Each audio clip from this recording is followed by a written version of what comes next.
Good day mga ka-sports natin dyan. Alas Pilipinas roster ipinakilala na. First six lineup mas pinalakas. Sa kasalukuyan ay meron na nga tayong bronze medal pagdating nga sa Alas Pilipinas sa kanilang laban sa international. Pero alam nyo na mas magle-level up pa raw ngayon ang team ni Coach Di Brito dahil mas pinalakas nila ang kanilang kampanya sa pagre-recruit ng mga bagong players at mukhang makakatulong talaga pagdating sa Alas Pilipinas. Well, palaban na talaga ang Alas Pilipinas at hindi na rin basta-basta ang Team Philippines. Kita naman natin na marami na rin mga bagong players na ipinakilala na sobrang lalakas at tsak tayo dito na magugulat ang mga makakalaban ng Alas Pilipinas dahil nga papalag ang Coach Di Brito natin sa kanyang first six lineup na ipakikilala natin sa kasalukuyan. Tsak tayo at nakakasigurado tayo na magkakaroon na naman tayo muli ng podium finish. Alamin ang buong detalye, pero bago ang lahat, kung bago ka muna sa aking channel, subscribe na. Click ang ating notification bell para lagi kang updated sa lahat ng issue sa volleyball. Susunod na!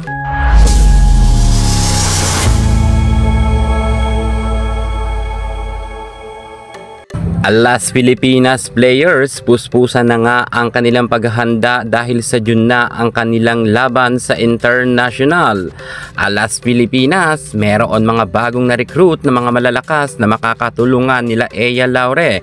Bagamat alam naman natin na itong si Coach Di Brito ay confidence nga na di umano ay kayang-kaya muli nila magkaroon ng podium finish, ngunit hindi pa rin sila naninigurado. Kung kaya kahit papaano malakas na ang Alas Pilipinas, mas dinoble pa nga nila ang pagpapalakas sa kanilang mga pambato sa international natin na mga bagong recruit na players na talagang papalag daw ito, sabi nga ni Coach Di Brito. Alam naman natin na naglabas nga sila noon ng mga list kung sino-sino ang mga candidate para nga sa Alas Pilipinas at eto na nga, namataan na nga natin na nagtitraining na ang ating Alas Pilipinas players at ipakikilala na nga ni Coach Di Brito. Sila na nga ang mga napili at eto na ang first six lineup ng ating Alas Pilipinas. Pangungunahan nga to ng ating team captain na si Gia Morado de Guzman. Kilala naman natin na itong si Gia ay sikat na sikat kahit sa Japan ay gumawa na nga rin ito ng pangalan at meron na nga rin siyang award bilang best setter sa international. Kung kaya maganda talaga ang magiging laban natin dahil si Gia Amazing pa rin ang kasama sa first six lineup. At syempre pagdating naman sa middle attacker natin, si Thea Gagate naman ang mangunguna sa first six, kung saan meron na nga rin siyang award bilang best middle blocker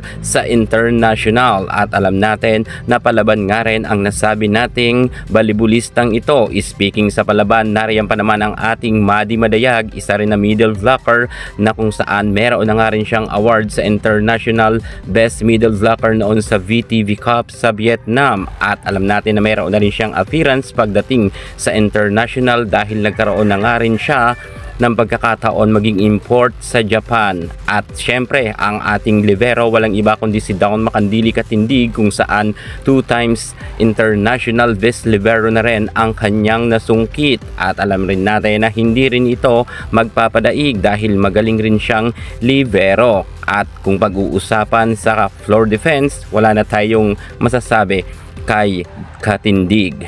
At pagdating naman sa ating opposite hitter, nariyan naman si Eliza Solomon na kung saan meron na nga rin siyang international award kung saan naging best opposite hitter na rin siya. Grabe talaga ang ating mga pambato. Talagang halos karamihan ay meron na ng mga title pagdating sa international awardee. At pagdating naman sa ating outside spiker, si Eya Laure naman ay mangunguna naman dyan. Kilala naman natin si Eya Laure na talagang palaban rin. Bagamat wala pa siyang award sa international, pero hindi rin natin matatawaran ang kanyang angking kagalingan. Palaban naman si Laure at alam natin na veteranan na ito. Speaking naman sa bago natin, walang iba kundi si Shaina Nitura, kung saan outside spiker nga at siya ang ilalagay ni Coach Sousa de Brito pagdating sa first 6 lineup, lalo't wala nga si Cici Rondina. Well, saludo naman tayo dito kay Nitura sapagkat nakita naman natin ang kanyang nilaro pagdating sa UAAP. Napakagaling niya talaga at solid nga ito. Sa katunayan nga, halos karamihan ng scores ng Adamson ay siya talaga ang pumupuntos. Lagi nga siyang nasa 30 plus point at no worry dyan dahil magaling talaga yan si Nitura. Baguhan man siya sa alas, alam natin na talagang papalag siya. At syempre marami pa tayong mga nakareserva dyan na mga magagaling.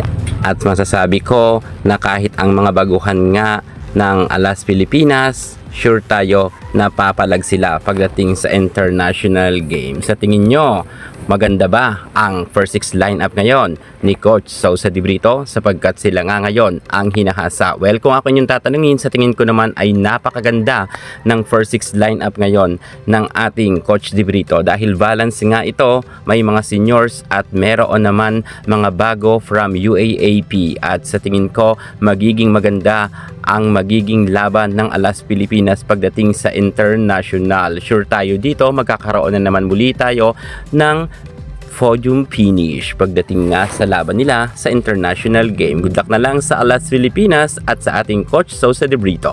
Yan muna ang pinaka-latest natin sa mundo ng volleyball. Thank you so much. God bless.